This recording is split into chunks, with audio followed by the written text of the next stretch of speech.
లోక్సభ ఎన్నికల తర్వాత ఈటెల రాజేందర్, సునీత మహేందర్ రెడ్డి కనిపించరని ఎద్దేవా చేశారు BRS working president KTR.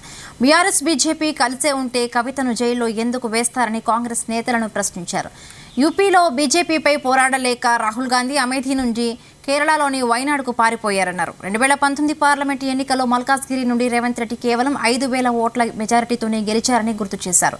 CM Revanth రెడ్డికి మల్కాజ్గిరి అన్ని ఇచ్చిందని, కానీ ఆయన మాత్రం 5 ఏళ్లలో మల్కాజ్గిరి కోసం ఏమీ చేయలేదని అసహనం వ్యక్తం చేశారు.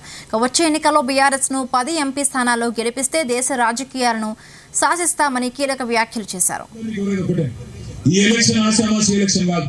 మనం గట్టిగా అనుకుంటే, గట్టిగా తగులుకుంటే ఒక 10-12 ఎంపీలు మీరు గెలిపించిస్తే సంవత్సరం లోపల మళ్ళీ రాష్ట్ర రాజకీయాన్ని కేసీఆర్ గారే శాసించే పరిస్థితి వస్తుంది. మల్కాజ్గిరిలో నిలబడ్డది ఒక రాగి లక్ష్మారెడ్డి కాదు. మల్కాజ్గిరిలో నిలబడ్డది ప్రతి గులాబీ జెండా వేసుకున్న ప్రతి అన్న, ప్రతి తమ్ముడు నేనే ఎంపీ క్యాండిడేట్ కొని పనిచేయాలి. లేకపోతే మనం ఇప్పటికే కొంత అవమానం పాలైనాం.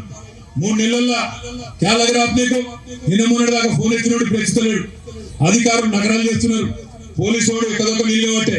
ఇవన్నీ పోవాలంటే ఏంది? ఒక 10-12 ఎంపీ స్థానాలు గెలిచి మీరు కేసీఆర్ గారికి అప్పచెప్పండి.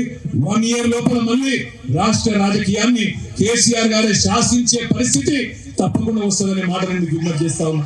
ఇంకొక మాట కూడా దయచేసి ఆలోచించండి. ఇలా మస్తుగా బిల్డప్ ఇస్తున్నాడు నరేంద్ర మోడీ. 400 అంటాడు. 400 లేదు, మందు లేదు, అంత బోగస్. 400 లేదు, ఏం లేదు. వాళ్ళు పోటీ చేసేది 420 సీట్లు. అలా 400 గెలుస్తా నడుపుతున్నాడు. ఇవాళ ఇష్టం వచ్చినట్టు నోరు వారేసుకుంటున్నాడు నరేంద్ర మోడీ. భారతదేశంలోని ముస్లిం సోదరుల మీద, ఇంకా ఇతరుల మీద ఇష్టం వచ్చినట్టు నోరు వారేసుకుంటున్నాడు. గెలిచేటోడు అట్లా మాట్లాడతాడా? గెలిచేటోడు అడ్డంపుడు మాట్లాడాడు, అడ్డగోలుగా మాట్లాడాడు. గెలుస్తలేడు కాబట్టే, ఫ్రస్ట్రేషన్ లో ఉన్నాడు కాబట్టే ఇవాళ మోడీ గారు ఇష్టం వచ్చినట్టు మాట్లాడుతూ ఉన్నాడు. ఇటు ఎన్డీఏ 200-220 దాటే పరిస్థితి లేదు. అటు రాహుల్ గాంధీ వాళ్ళ నాయకత్వంలో వాళ్ళ పార్టీ 150 దాటే పరిస్థితి లేదు. మీరు కింద 10-12 మాకు అప్పచెప్తే పార్లమెంట్ సీట్లు రేపు ఢిల్లీ వాళ్ళే ప్రత్యేకంగా వచ్చి కేసీఆర్ గారి దగ్గర దండం పెట్టి అన్నాదిన మాకు మద్దతు అని వాళ్ళే బతిమలాడుకునే రోజులు వస్తాయి. అందుకే నేను అంటున్నా, ఒక్కొక్క ఓటు కీలకం.